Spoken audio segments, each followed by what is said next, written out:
All right, let's pivot. Early look at the college football championship.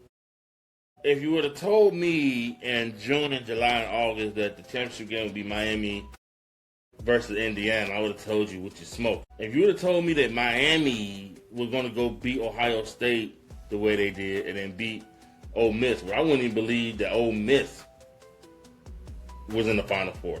I wouldn't even believe that, to tell you the truth.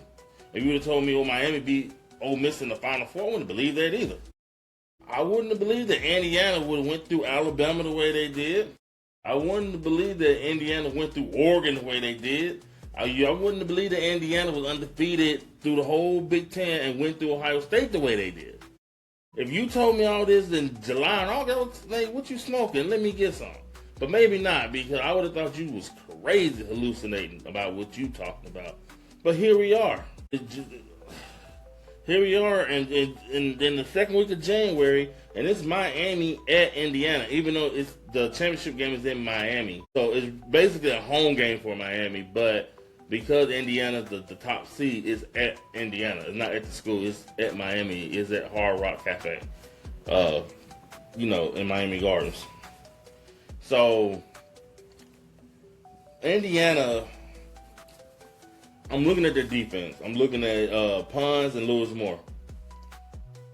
If those two do whatever they want to do on defense, Miami don't have a shot. I'm just being point blank honest with you. Miami has no shot if that's what they're gonna pull up. Because their defense is good, and they cannot let Miami cannot let Indiana run the ball with him being black either. They can't let them dictate the run. If Indiana dictate the defense in the run, you're not beating them. And I know people like, well, duh. Well, no, I'm saying duh. Like, you're not beating Indiana if you can't stop their run and if you don't keep their defense in check. Because I still believe Carson Beck is going to have one of his Carson Beck games. And I'm surprised it hasn't happened yet. And I think Indiana can pull their game out of him when he's throwing 2 interceptions like it ain't nothing. I believe this is the game that can happen. And then Surratt, I think he's probably one of the best wide receivers in college football that nobody really talked about for real until now. Because, look at what they're doing. Miami, Malachi Tony is going to have the game of his life against the best defense he probably going against all year. Miami defense good, but Miami defense ain't Indiana's defense. I'm telling you that right now. It ain't. As a Bama fan, I'm a believer. It ain't. That Indiana team just remind me of them old Alabama 2011, 12. It's the discipline there. And then Miami's running back, because this is how Miami's gotten here with the running back. Good timely plays by Carson Beck, but the running game has dictated for Miami. The Texas A&M game, the Ohio State game, and a little bit in the Ole Miss game. So if you have to ask me to pick, everything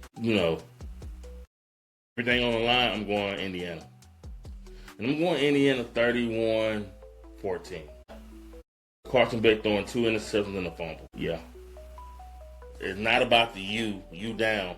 Indiana, congratulations. The worst school, one of the worst programs in college is about to win their first championship.